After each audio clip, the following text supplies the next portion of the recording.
और ऐसे बैठ के फोन गैजेट्स पढ़ते हैं या पोस्चर अटेन करते हैं।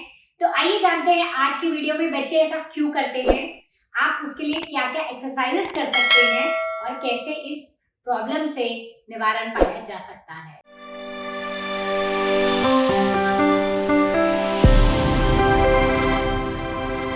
आपने आजकल बहुत कॉमनली पेरेंट्स को कहते सुना होगा, हमारे बच्चों में स्टैमिना नहीं है, वो ज्यादा देर कोई भी काम दो तो थक जाते हैं, ज्यादा देर खेल नहीं सकते, भाग नहीं सकते, खड़े नहीं हो सकते और इवन सीधा बैठ भी नहीं सकते। तो इसका मेन कारण है कि उनकी जो कोर स्ट्रेंथ है वो वीक है, कम है। आइए जानते हैं उनकी कोर स्ट्रेंथ कम क्यों है। सबसे पहला सेडेंटरी प्ले। पहले जितने भी टॉयज आते होते थे उसमें फिजिकल इन्वॉल्वमेंट बहुत ज्यादा होती थी।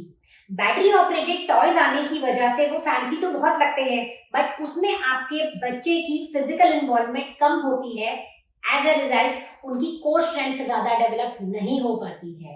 सो sedentary play is also one of the reasons for weak core strength.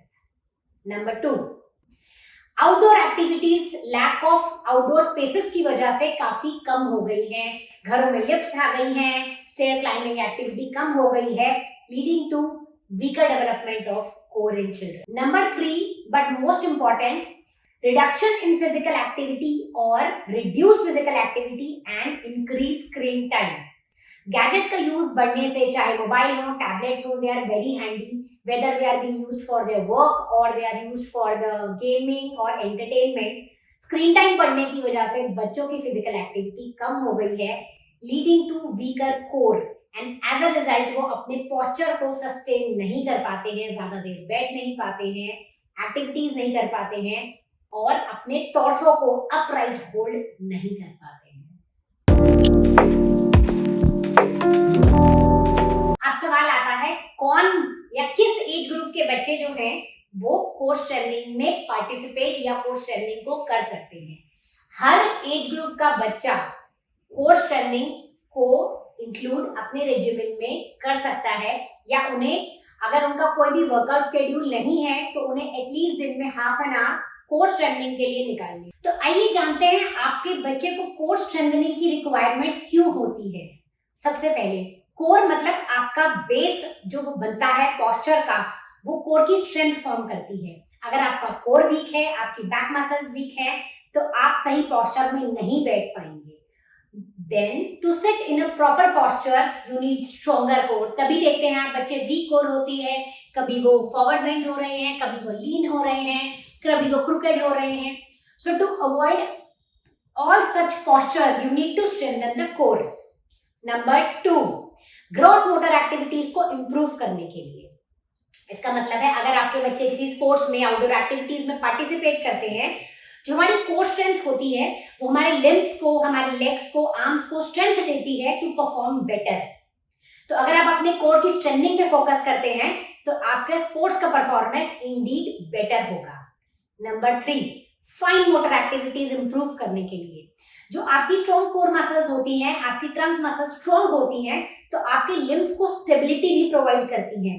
यानी कि फाइन मोटर एक्टिविटीज जैसे कि राइटिंग, कटिंग, ड्राइंग या पेंटिंग, अगर आपका बच्चा आर्ट्स में पार्टिसिपेट करता है या इंडल्ज करता है, वो आपके उन एक्टिविटीज को भी इंप्रूव करती है by providing stability to the limbs. Last but very important, ये आपके बच्चे का फोकस और अटेंशन भी इंप्रूव करती है, क्योंकि अगर वीक कोर है तो बच्चा जल्दी ही थक जाएगा और जैसे ही वो थकेगा उसका अटेंशन और कंसंट्रेशन स्पैन कम हो जाएगा, leading to reduce focus.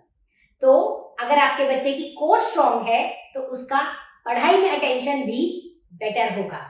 Here I am sharing few core workouts to strengthen your core. आप इन सबको 5 या 7 रेप से स्टार्ट करते हुए 10, 15, 20 रेप्स पे ले जा सकते हैं and eventually increase the resistance or sets.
निवारण मल्टी स्पेशियलिटी क्लिनिक।